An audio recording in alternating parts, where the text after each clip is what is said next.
ஆகவே யோருபா நிலத்திலிருந்து தேவதைகள் அவர்களை ஓரிஷாஸ் என்று அழைக்கிறார்கள். அவர்கள் பயணம் செய்ய விரும்பினர். ஆகவே எப்போது நீங்கள் அறிந்திருப்பீர்கள், பிரேசிலில் அடிமைகள் அமெரிக்காவை விட 20 ஆண்டுகள் கூட அதிகமாக இருந்தனர்.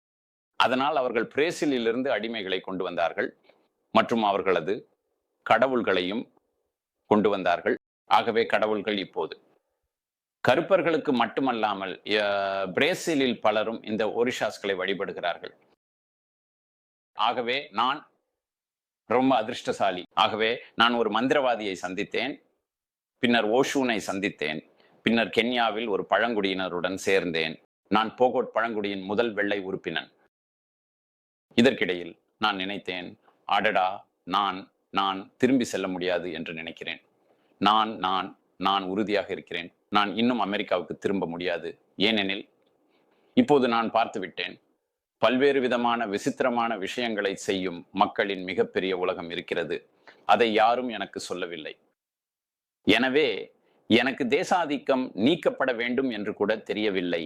ஆனால் ஆப்பிரிக்காவை சுற்றி அலைந்து கொண்டிருப்பதன் மூலம் நான் விரைவாக தேசாதிக்கம் நீக்கப்பட்டு கொண்டிருந்தேன்.